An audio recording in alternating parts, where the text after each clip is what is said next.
The decision to depart. The Galactic Alliance Chamber of Representatives glimmered under the light of 10 artificial suns, casting long shadows behind the delegates of over 500 species. The Grand Hall, carved from the crystallized heart of a dead star, had stood for millennia as the center of interstellar governance. Today, it would witness a turning point in galactic history. Captain Elena Reyes stood alone at the petitioner's podium, her navy blue uniform bearing the simple insignia of Earth's United Defense Force. Her dark hair was pulled back tightly, revealing the scars on her left temple, a reminder of the Battle of Proxima Centauri, where human forces had sacrificed thousands to save an Alliance colony that wasn't even their own. The 7 High Counselors, ancient beings who had guided the Alliance for centuries, looked down at her with expressions ranging from boredom to mild irritation. None showed respect. The Council recognizes Captain Elena Reyes of Earth, announced High Counselor Shiveric, his translucent skin rippling with bioluminescent patterns. You may present your petition, though I remind you that the Council has already rejected similar appeals 3 times this standard year. Elena nodded, her posture perfect, her eyes scanning the chamber. In the audience galleries, she could see the few alien species who had become Earth's allies over the past century: the aquatic Nerathi, the crystalline Vix, the empathic Kadari. They were all younger races, like humanity, tolerated but never truly respected by the elder species. High Counselors, distinguished representatives, Elena began, her voice calm but projecting throughout the vast chamber. For 118 years, humanity has served the Galactic Alliance faithfully. Our soldiers have fought your wars. Our scientists have solved your technological problems. Our physicians have cured your plagues. Our workers have extracted resources from dangerous worlds that other species wouldn't touch. She paused, letting her words settle in the chamber. Some of the elder representatives shifted uncomfortably. In return, we have been denied voting rights on the major councils. We have been charged exploitative rates for interstellar travel through routes we helped secure. Our colonies have been restricted, our technologies regulated, and our people treated as second-class citizens across most Alliance worlds. High Counselor Thorelk, a being composed of intertwined serpentine forms, hissed softly. Captain Rice, if this is merely another complaint about humanity's status, we have pressing matters. This is not a complaint, Elena interrupted, something that simply wasn't done in the council chambers. A shocked murmur swept through the audience. This is a notification. Humanity is withdrawing from the Galactic Alliance, effective immediately.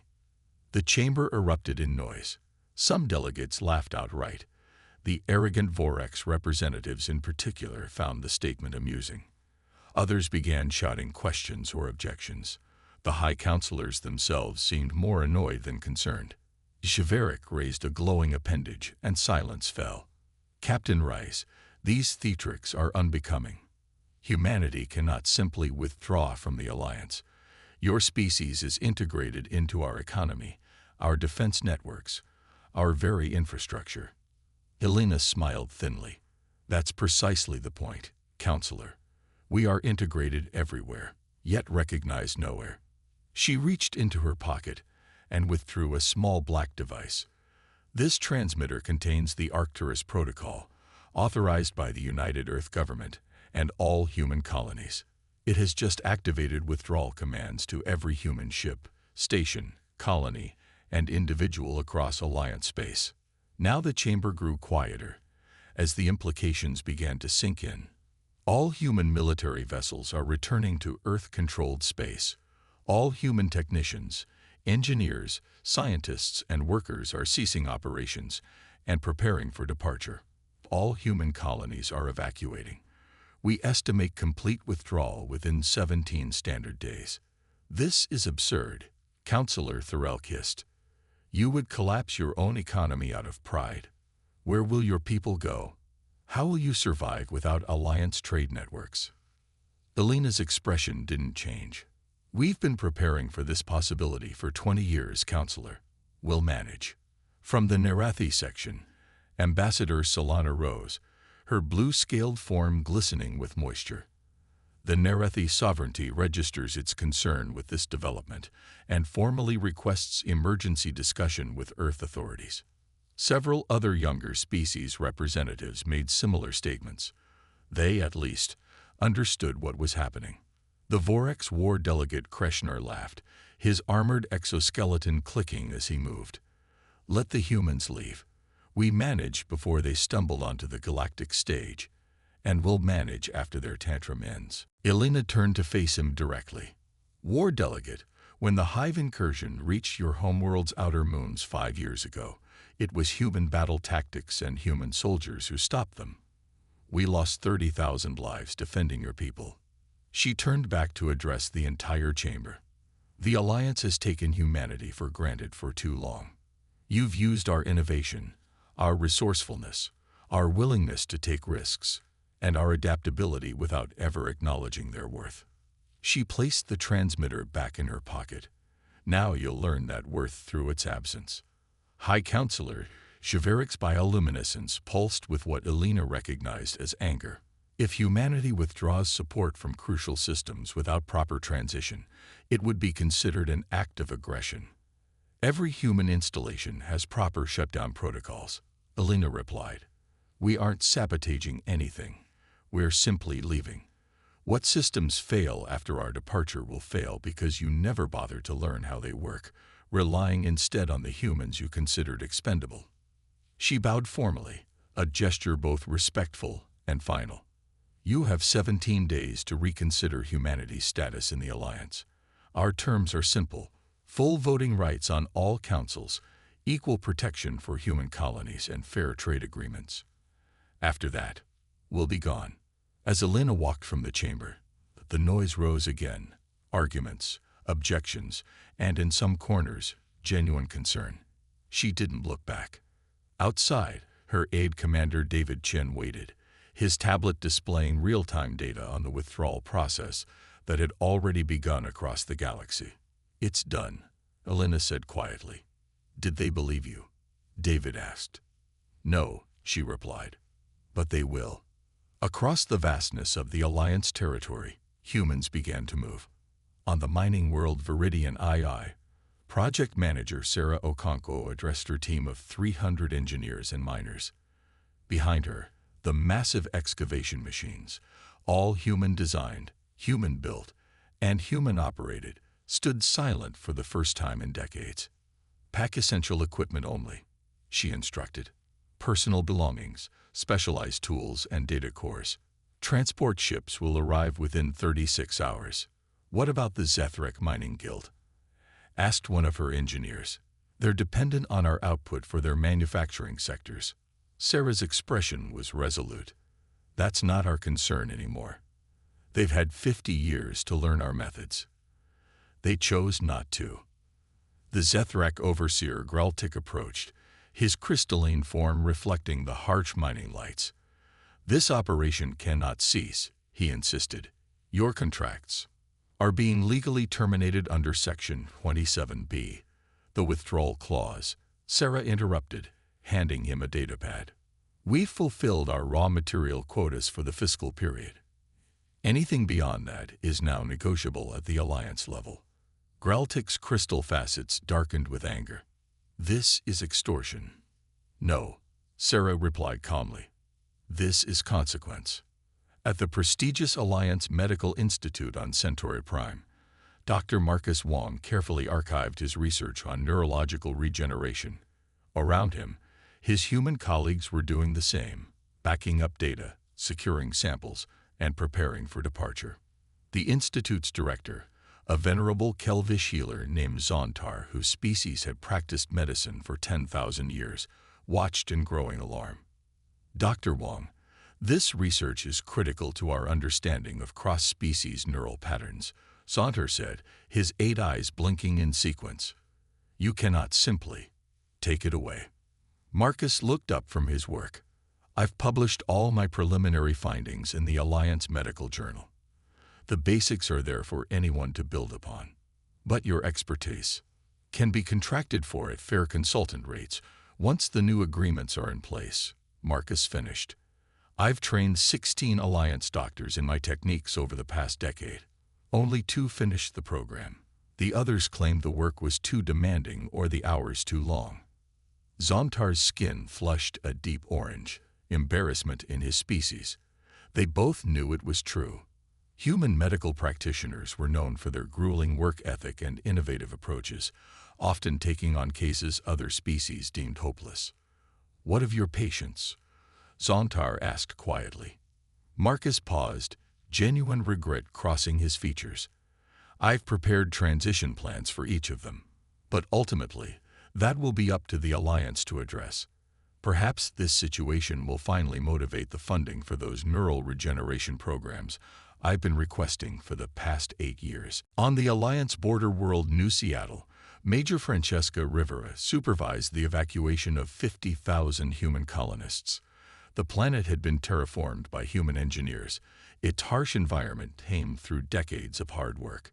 It had never received the full protection of Alliance fleets, despite regular raids by pirates and occasional hive scouts. "All essential infrastructure is being dismantled," her XO reported. "Hydroponics, water reclamation, atmospheric processors, all coming with us." "And the non-human residents?" Francesca asked.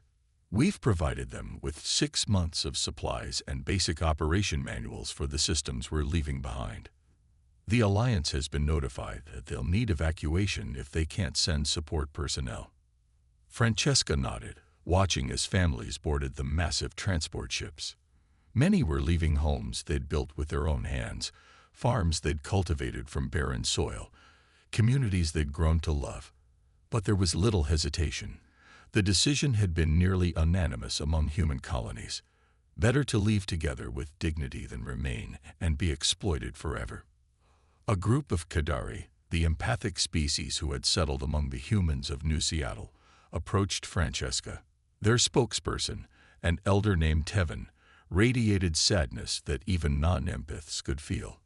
"We wish to come with you," Tevin said simply. "Our people have been treated with the same dismissal by the Alliance. We would rather stand with humans." Francesca hadn't expected this. "I'll need to get authorization," she said. "But speaking personally, you'd be welcome." 17 days after Captain Rice's announcement, the grand exodus was nearly complete. Across Alliance space, the absence of humanity was becoming noticeable. Shipping delays, manufacturing slowdowns, and technical malfunctions were already being reported. In the Alliance Council chamber, an emergency session had been called. The 7 High Counselors looked considerably less composed than they had weeks earlier. "The humans are actually leaving," Counselor Thurelk stated, his serpentine forms twisting with agitation. 97% of their population has already evacuated Alliance space. They'll return when they realize the impossibility of their situation, War Delegate Kreshner insisted, though with less conviction than before. "No single species can survive independently in this galaxy." Ambassador Solana of the Nerathi rose again. "The Council should know that the Nerathi sovereignty has signed a separate treaty with Earth. We will be maintaining trade and diplomatic relations with humanity." One by one, representatives of 14 other younger species made similar announcements. The Council chamber grew tense as the implications became clear. This wasn't just about humans leaving. This was a potential fracturing of the Alliance itself. High Counselor Shiverik's bioluminescence pulsed rapidly. "We will recess for deliberation," he announced. But as the Council members filed out, the central communication system, designed and maintained by human technicians for the past 40 years, suddenly failed, plunging the ancient chamber into darkness for the first time in centuries. It was just the beginning of what would happen when humanity walked away. The consequences of absence. 3 months after humanity's departure, the cracks in the Galactic Alliance had become chasms. On the luxury world of Elysium Prime, where the elite of 17 species maintained opulent estates, the atmospheric control systems failed catastrophically. The carefully maintained balance of gases that had made the world hospitable to so many different biologies destabilized, forcing a planet-wide evacuation. The system had been designed by human environmental engineers a century earlier, and though maintenance manuals existed, no one had bothered to train non-human technicians on the underlying principles. In the Cygnus trading hub, nearly 30% of businesses had closed. The absence of human merchants, with their diverse goods and willingness to bargain across cultural boundaries, had collapsed entire market sectors. Human cuisine, art, entertainment, and ingenuity had become fundamental to galactic commerce without anyone noticing until they were gone. But the most alarming development came on the frontier, where reports of hive activity had increased by 400%. The insectoid collective intelligence had been contained for decades largely through human military innovation and sacrifice. Now, with human fleets withdrawn to Earth-controlled space, the hive was probing the Alliance's weakened defenses. In the Vorex Imperium, War Delegate Kreshnar faced the unthinkable, requesting emergency assistance. His proud warrior species had long looked down on humans as soft, emotional creatures unworthy of respect. Now, as Hive Scout ships penetrated deeper into Vorex territory than ever before, his people were paying the price for that arrogance. "Our fleet commanders cannot effectively counter their new tactics," he admitted to the Emergency Alliance Defense Council. "The battle simulations fail. The strategies we've relied upon for generations are suddenly ineffective." Admiral Kelvorn of the Thessalian fleet, one of the Alliance's most respected military minds, nodded gravely. "We've discovered something disturbing. The battle doctrines we've been using for the past century were subtly flawed, designed with weaknesses that human commanders knew how to compensate for, but that become catastrophic without their presence." "Sabotage," hissed Counselor Thorelk. "No," replied Kelvorn. "Insurance. They built our systems to need them." In the vast shipyards orbiting Mars, Captain Elena Reyes watched as a new class of human warship underwent final testing. Freed from Alliance restrictions on weapons technology and ship design, Earth's engineers had unleashed decades of suppressed innovation. The result was the Defiance-class cruiser, faster, more powerful, and more adaptable than anything the Alliance had ever permitted humans to build. "Impressive," noted Admiral Hiroshi Tanaka beside her. 1 month from prototype to full production. The Alliance would have required years of committee approval. Elena nodded. "How's the Arcturus defense perimeter holding?" "Solid. We've established 27 deep space stations along our borders. No Alliance ships have attempted to cross, though we've received over 3,000 requests for asylum from individual aliens. And the diplomatic channels." Hiroshi's expression tightened, still silent officially, though back-channel communications suggest the High Council is deadlocked. The elder species refuse to acknowledge the crisis, while the younger races are pushing for immediate concessions to bring humanity back into the fold. Elena wasn't surprised. The Alliance had survived for thousands of years through inertia and the elder species' rigid adherence to tradition. They wouldn't change easily, even as their carefully ordered galaxy unraveled around them. Her communicator chimed with a priority alert. "Reyes. Captain, we're detecting a hive fleet moving toward the Nerathi home system," reported the tactical officer. "Alliance defense forces are responding, but preliminary data suggests they're outmatched." Elena closed her eyes briefly. The Nerathi had been among humanity's few genuine allies. "Notify Earth Command. I'm returning immediately." In a hidden chamber deep beneath the Alliance Council building, 5 of the 7 High Counselors met in secret. Their usual grandeur was diminished, their ancient confidence shaken. "The Alliance financial system is projecting total collapse within 6 standard months," reported Counselor Zhiveric, his bioluminescence dimmed with stress. 17 key technologies are failing without human maintenance. The Hive is advancing on 3 fronts. We must act. "Preposterous," objected Counselor Grath of the Vorex. "We will adapt. We will overcome." The Alliance stood for thousands of years before these humans emerged from their primitive world. Zhiveric's light patterns pulsed with rare anger. That Alliance was smaller, simpler, and less advanced. "We built our modern civilization with humans integrated into every level, then refused to acknowledge their importance. Now we are paying the price.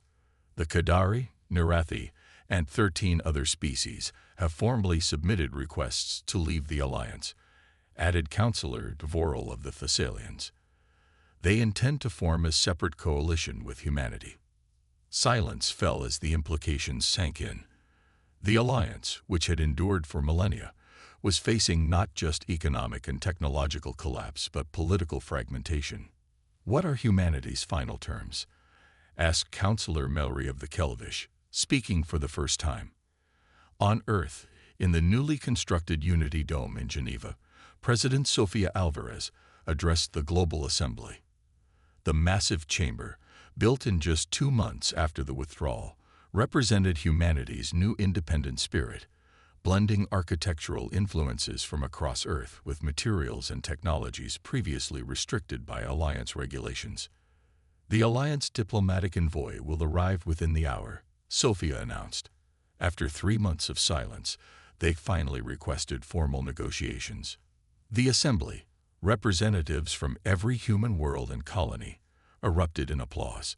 It wasn't celebration of victory, but recognition of vindication. We did not withdraw from the galactic community to isolate ourselves, Sofia continued once the noise subsided. We withdrew to demonstrate that humanity deserves to be recognized as equals, not subordinates. Our goal was never to punish the Alliance, but to create the conditions for a more just relationship. Admiral Tanaka rose from his seat. Madam President, we've received reports that the Hive has launched a major offensive against the Nerathi homeworld. Alliance defenses are failing. The Nerathi have formally requested our assistance. Sofia looked to the Assembly. No vote was needed. The sentiment was unanimous. Deploy the Third Fleet, she ordered. The Nerathi stood with us when we needed allies. We will stand with them now. The Alliance diplomatic vessel, an ornate ship that hadn't left the galactic core in centuries, descended through Earth's atmosphere with careful precision. The 7 High Councillors themselves had come, an unprecedented event that signaled the gravity of the situation. In the Unity Dome, they were received without the elaborate ceremonial deference they were accustomed to, but with dignified respect. Captain Elena Reyes, now Earth's defense minister, watched their reactions carefully as they took in the advanced human facility, built entirely without Alliance technology or oversight. President Alvarez welcomed them simply. High Councillors, Earth appreciates your willingness to negotiate in person. High Councillor Shiveric stepped forward, his bioluminescence subdued. Gone was the condescension that had characterized previous interactions. President Alvarez, Minister Reyes, representatives of Earth, the Galactic Alliance formally acknowledges that we have undervalued humanity's contributions to our shared civilization. The admission hung in the air, momentous in its humility. The withdrawal of your species has revealed systemic dependencies we fail to recognize, Shiveric continued. More importantly, it has exposed inequities in our governance that can no longer be justified. Councillor Thorelk moved forward, his serpentine forms unusually still. We come with full authority to negotiate humanity's return to the Alliance on terms that acknowledge your species as full and equal partners in our galactic community. Elena exchanged glances with President Alvarez. This was more than they had expected, not just concessions, but genuine recognition. Before we discuss those terms, Sofia replied, there is a more pressing matter. The Hive offensive against the Nerathi homeworld requires a united response. We are aware, said Javeric. Alliance forces are engaged, but... He hesitated, the admission clearly difficult. Our tactics are proving ineffective without human strategic input. Elena stepped forward. Earth has already dispatched our Third Fleet to assist. We propose a joint operation, the first under our new relationship. The High Councillors conferred briefly, then Javeric nodded. Agreed. Alliance forces will coordinate under human tactical command for this operation. 1 year after humanity's withdrawal, the Galactic Alliance Reformation Treaty was signed in the Unity Dome on Earth. The document fundamentally restructured galactic governance, establishing a new council system that gave proportional representation to all species regardless of their technological age or historical status. The Hive incursion had been repelled through combined efforts, with human battle tactics proving decisive.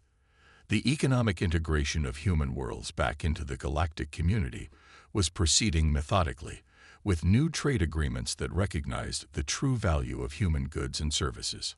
On the observation deck of the orbital station Unity, Alina Rice looked down at the blue-green world below. Beside her stood Ambassador Solana of the Nerethi, and surprisingly, War Delegate Kreshnar of the Vorex, whose respect had been hard-won during the Hive conflict. "Did you know it would work?" Kreshnar asked, his armored exoskeleton gleaming under the station lights. "Did humanity plan this outcome from the beginning?" Elena smiled slightly. "We hoped. We understood our value to the Alliance better than the Alliance itself did. Sometimes you don't appreciate what you have until it's gone." "A painful lesson," acknowledged Solana, her blue scales shimmering. "But perhaps a necessary one. The old Alliance was stagnating under the weight of tradition." Elena nodded. "Humanity didn't want to leave the galactic community. We just wanted our rightful place in it." She turned from the viewport to face her alien colleagues. "And now we all have the opportunity to build something better together." Below them, Earth rotated slowly, its lights twinkling in the darkness. One world among thousands in a galaxy forever changed when humanity walked away.